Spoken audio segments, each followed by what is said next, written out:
Hey, thanks for joining me. So I follow Tim Sale's Instagram page, and I'm sure most of us know Tim Sale passed away a couple of years ago, and that sucks. He wasn't very old, and I don't know if I ever heard how or why. Trying to sit here and go back in my head if I ever heard how. Um, he had a very distinctive style that, in terms of art and his comic work, that some people loved, and some people don't. But that aside, it seemed like everyone liked him. He wasn't exactly very old, and he passed away. And he's just another one of those like creatives gone way before their time. I mean, it's one thing if a artist was in his 80s or 90s and he passes away, but when Tim Sale, I want to say he was in his the late 50s or something like that. I mean, I'm 48, not very old, and he passed away, and that really sucks. But on his page, I guess I assume it's his family that kind of maintains his social media presence a little bit. They put out that this is a special Tim Sale edition, and said it was black and white artwork, and they were offering kind of a little bit of a limited print run. And I was like, well, hell, I want to get that. I saw it, and so I saw limited edition and black and white, and I was like, sold, get it to me. I want it. I'm a little dumb because for some reason I thought that it was going to be Tim Sale artwork. Not that, I mean, obviously I understood he was passed away, but I thought maybe it was like a reprint of an old book with the black and white artwork, something like that. I didn't care. I just wanted it. It's not that. It's still cool, but it's not what my dumb brain thought it was, because I was just like, I didn't want to miss it.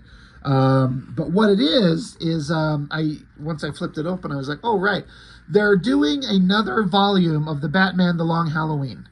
And this one is called The Last Halloween. And so it's Jeff Loeb writing and Eduardo Risso, artist.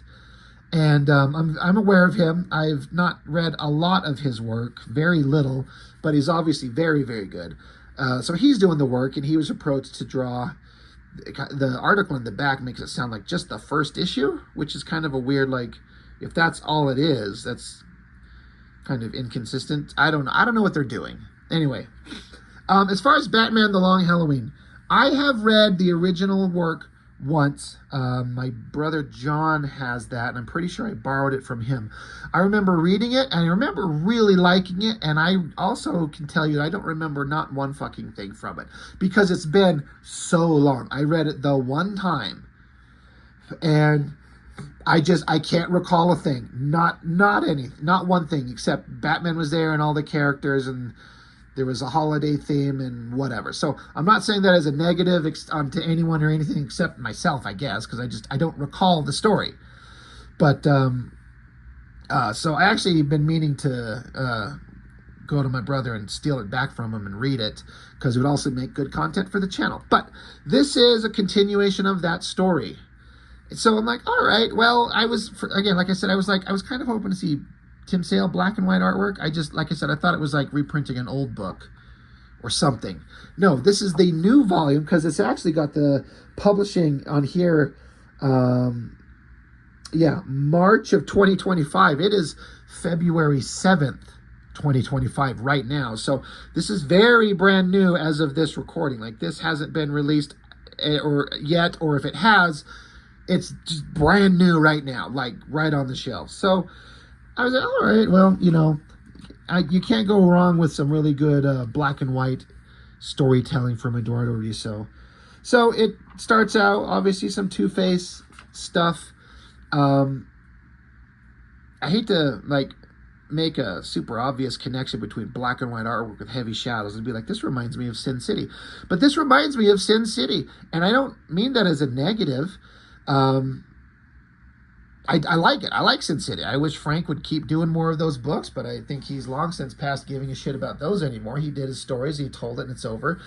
But that art style, I mean, he's not the only one to kind of do that, but, that kind of black and white, heavy shadowed noir art style, but he popularized it for me.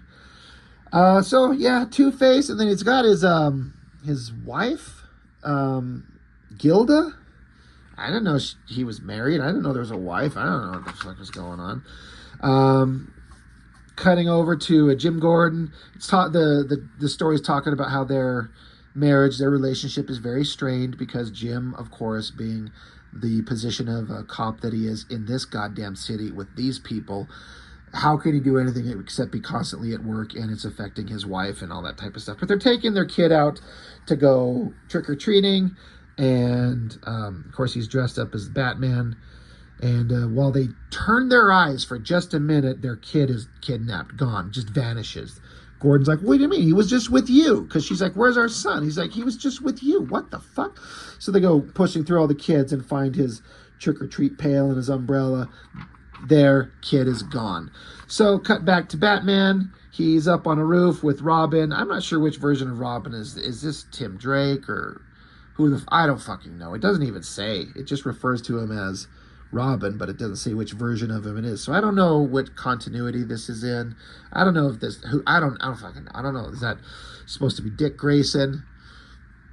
All I know is it's not Damien, because Damien's a little angry little shithead.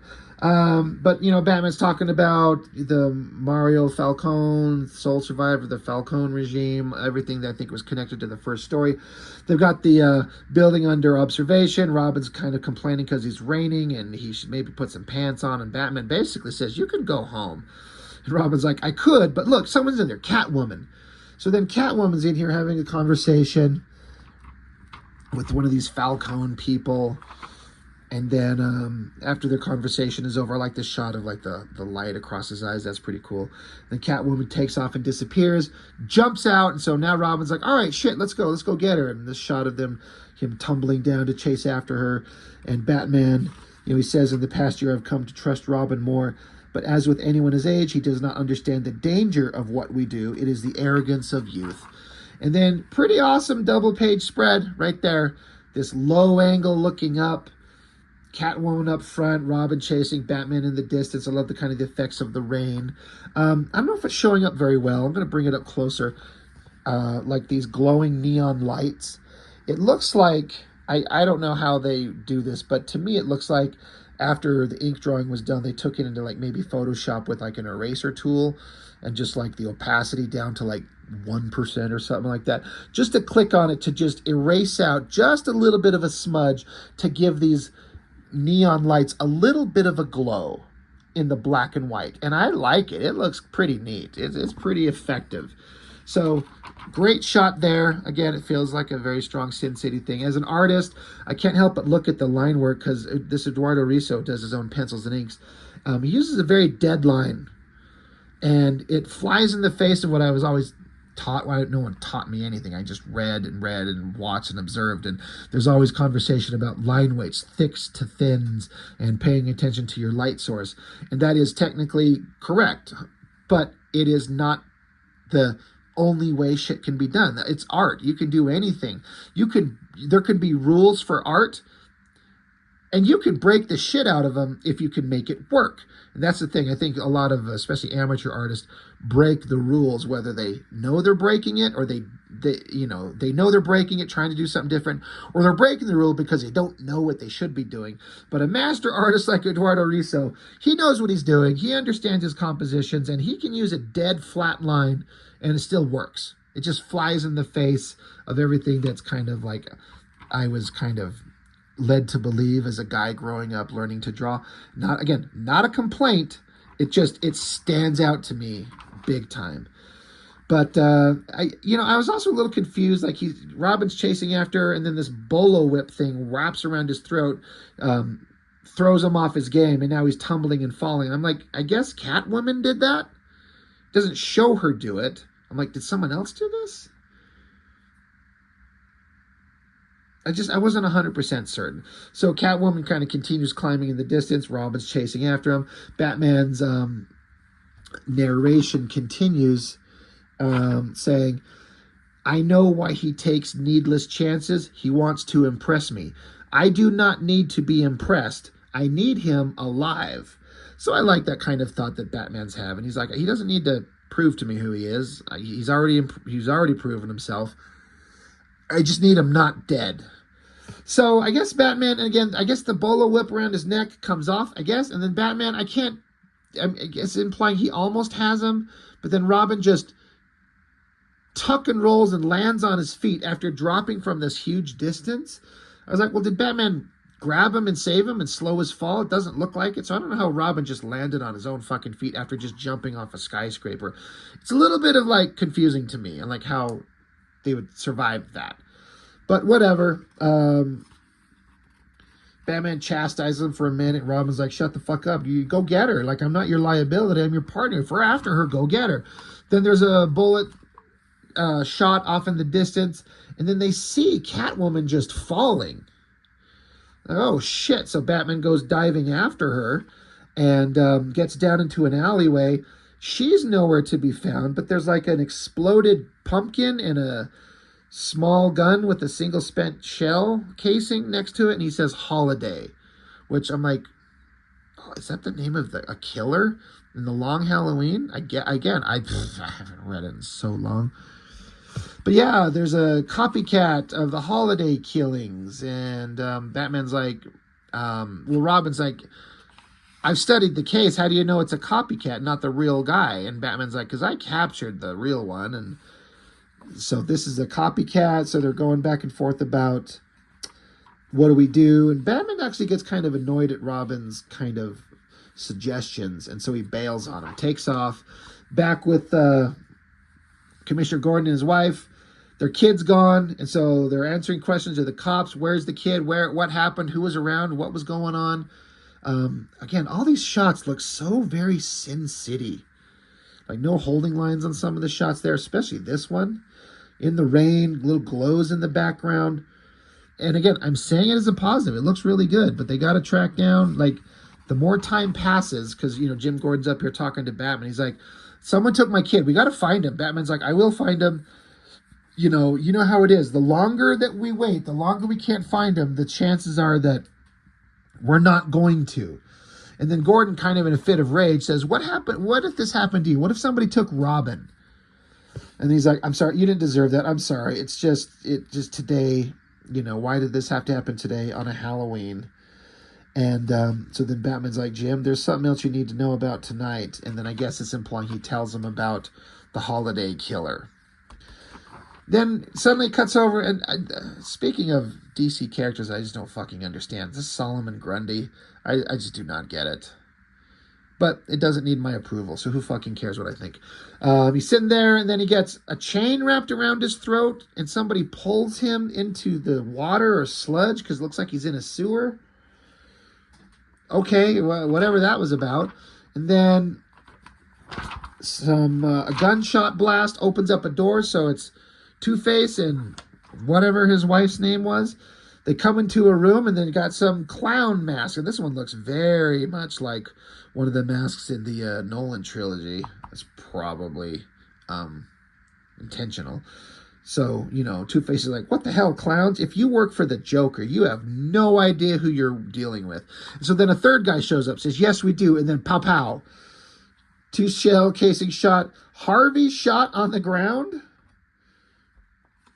And then we get this, it looks like the mask comes off, and whoever this third person was throws it on the ground and says, we're going to talk about Holiday, Gilda Dent, or this will be your last Halloween. So she's sitting there holding Two-Face, and I see that they kind of put the bullet shot wounds in his lower body, but off to the side to imply theoretically not a lethal shot.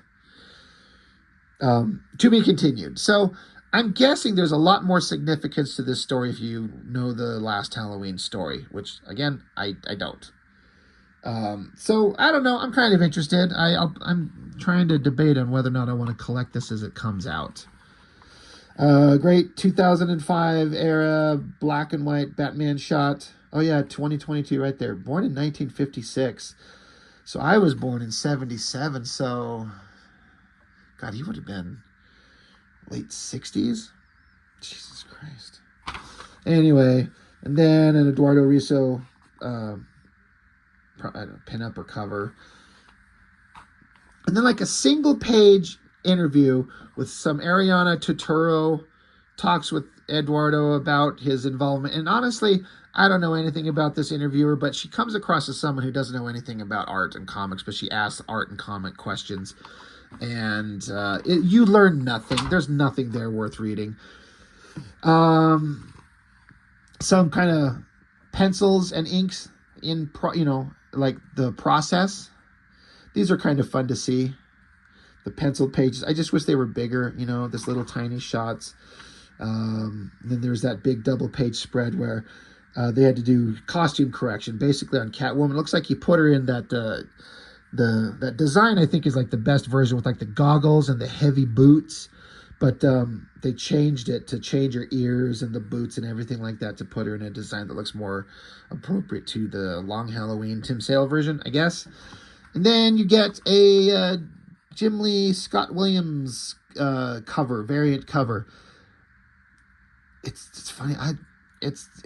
There's everything there is fine, as good as Jim Lee can do. That shit bores the hell out of me. I like Jim Lee a lot, but I've said this forever. I love his work, and I love it on X-Men and his own works. But when Jim Lee's drawing Batman, I do not give a shit. I do not care.